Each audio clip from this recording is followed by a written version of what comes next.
বিশ্বাস ব্রাদার্স সাম্রাজ্যের পতন, সুরুচির অফিসে শাড়ি থেকে নানা সামগ্রী।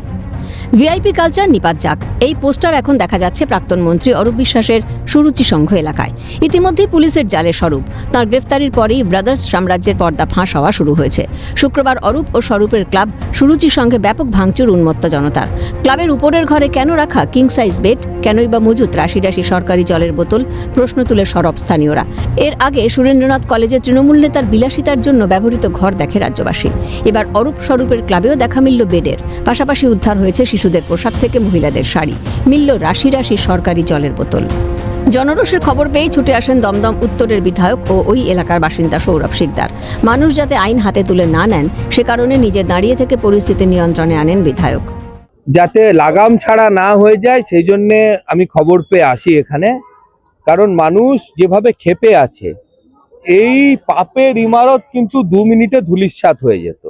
এখানে প্রত্যেকটা লোক, প্রত্যেকটা ব্যক্তি এই ক্লাবের দ্বারা কোনো না কোনোভাবে প্রভাবিত। কাউকে এখানে ডেকে মারধর করা হয়েছে, কারুর সম্পত্তি লিখিয়ে নেওয়া হয়েছে, কারুর থেকে কেড়ে নেওয়া হয়েছে, কারুর ব্যবসা বন্ধ করে দেওয়া হয়েছে, কাউকে আর্থিক জরিমানা করা হয়েছে। তো এখানকার মানুষ আজকে তার জবাব দিতে দেখতে এসছে, মানুষের ক্ষোভ। যেহেতু আমি এই এলাকারই বাসিন্দা, লোকে ভালোবাসে আমাকে, আমি এই জন্যে দাঁড়িয়ে আমি দেখছি যে কোনোভাবে যাতে আইন কেউ হাতে না তুলে। শুধু শুক্রবারই নয়, বৃহস্পতিবার স্বরূপের গ্রেফতারির পর থেকেই বিক্ষুব্ধ জনতাকে শান্ত করতে পথে নামেন বিজেপি বিধায়ক। তবে প্রশ্ন উঠছে, সুরুচি সংঘ ক্লাবের আড়ালে কিসের শাসন চালাতেন বিশ্বাস বাড়ির 2 ভাই? ক্লাব ঘরে কেন গদি দেওয়া খাট? এই প্রশ্নে বিজেপি বিধায়কের সাফ বক্তব্য, এটাই তৃণমূলের সংস্কৃতি। এটাকে কোনো ক্লাব ছাড়া এটাকে কোনো গেস্ট হাউস বা বড় রিসর্ট বা গেস্ট হাউস টাইপের মনে হচ্ছিল। তাই সেই জন্য তৃণমূল নেতৃত্বে যে কোনো ক্লাব থেকে বিছানা কেন উদ্ধার হচ্ছে? হ্যাঁ, সেটা একটা গবেষণার বিষয় বটে।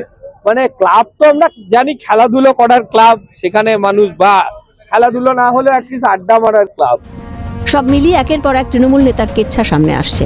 ভাইয়ের পর দাদাও দুর্নীতির চক্রব্যূহে ঢুকে পড়েন কিনা সেটাই এখন দেখার। ক্যামেরায় সমীরণ হাওলাদারের সঙ্গে রাজা সাহার রিপোর্ট, ক্যালকাটা নিউজ।